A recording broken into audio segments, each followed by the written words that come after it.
लोग को बहुत मारेगा सभी बात। ठीक है, आप ही के बोला मारेगा बीपीएससी गेट में बहुत मारा सर, चैन तोड़ दिया। यहाँ नहीं मारेगा। हमको नहीं लगता यहाँ मारे।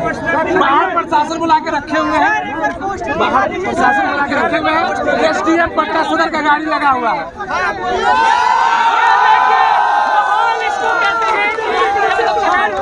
बीपीएससी का जो नोट है वो अपने हाथों में रख लीजिए। देखिए यहाँ पे किस तरह से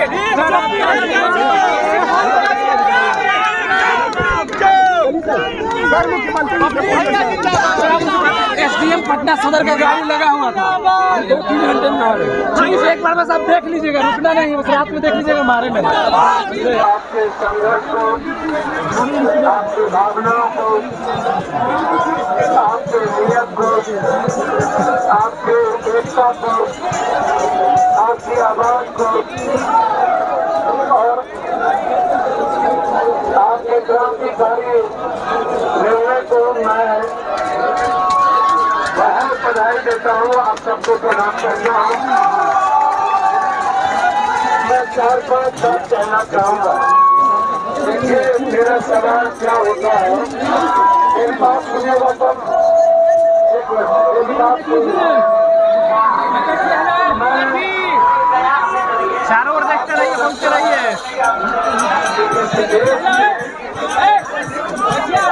क्वेश्चन लिखा जो लगातार 90 के बाद से एक जिला मैं बार बार कहता हूँ, नालंदा।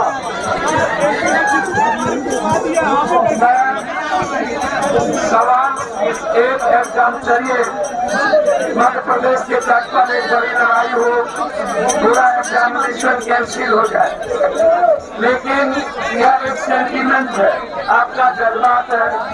आप चाहते हैं 4 लाख से ऊपर बच्चे हमारे इसमें प्रभावित हैं। 12,000 बच्चों को यदि हम छोड़ दें, तभी लगभग 3,60,000, 3,85,000 के लगभग 4 लाख के लगभग बच्चे वैसे भी प्रभावित होंगे। लेकिन क्या आप कभी इस बात को, मैं सदन में भी ये बात 3 बार 4 बार मैं यह सवाल उठा चुका हूँ। 2 सवाल के भीतर आप याद करिए, पहली बार #रीनीट के सवाल पर हम वोट के दिन संदेश दिया था कि देश की युवा क्या चाहती है। देश का युवा लोकसभा में वोट नहीं, वह जो उनका जो आज सबसे बड़ा प्रॉब्लम है वो उनकी जिंदगी से जुड़ा हुआ मुद्दा, जिंदगी से जुड़ा हुआ उनके सवाल। और ये सवाल और मुद्दे ना जिसको आप सबसे सर्वोच्च सदन में भेजते हैं, ना ये मुद्दा उनके लिए होता है, ना वो मुद्दा विधानसभा में होता है। आपके मुद्दे पानी के बुलबुले की तरह गर्म होता है और फिर बहुत ही सेकंड में वो बुलबुला ठंडा पड़ जाता है। हर बार एक घटना नहीं है।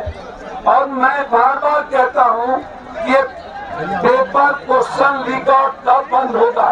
हमारे मिडिल क्लास गरीब, इसमें ना तो कोई जात है, ना धर्म है, ना दल है, ना पार्टी है।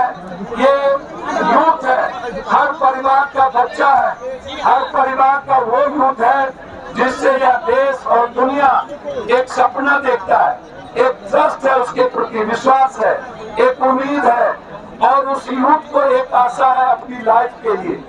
एक दूसरे का पूरक है यह कंट्री की, यह जो प्रोग्रेसिव लगातार जो ये विषय है, यह देश के हित में परिवार की प्रगति का सबसे बड़ा एक विचार है, जिसको राजनेता, पॉलिटिकल पार्टी, पॉलिटिकल सिस्टम, सरकारी सिस्टम इस बात को महसूस नहीं करती है। मेरा पहला बिंदु है, इसमें कौन कौन लोग हैं जो इन्वॉल्व होते हैं और आज तक कौन कौन लोग इन्वॉल्व हुए हैं। इसमें मैं बीपीएससी की बात ही नहीं करूंगा। हमको याद है मुखर्जी नगर का वो आंदोलन, जब रात के 11 बजे लगातार 22 फायरिंग हुई थी पुलिस के तरफ से, हम बीच में थे, सीसेट, हिंदी सीसेट का मामला था, हिंदी पट्टी के बच्चों को IAS IPS में हिंदी के कारण बहुत ज्यादा सीट नहीं मिल पाता था। एक लंबी लड़ाई हुई थी जिसमें गोली खाने में, और हम लोगों ने आडवाणी जी के हाथ से हम लोगों ने फाड़ दिया था उस सिलेबस को, उस बिल को। फिर SSC की लड़ाई बहुत लंबे हुई, लेकिन आज जो मुद्दा है, जो जिस मुद्दे को लेकर के कितना बड़ा एग्जामिनेशन हुआ, हमारे बच्चे 7 बच्चे भूख हड़ताल पर है, लगातार अनशन पर है, सत्याग्रह पर है, और 2 बच्चे आज हमारे यहाँ से जा चुके हैं जिनका हालात अच्छा नहीं है और वो PMCH में है। ये बच्चे भी इसी बिहार के बच्चे हैं, पॉलिटिकल बच्चा है।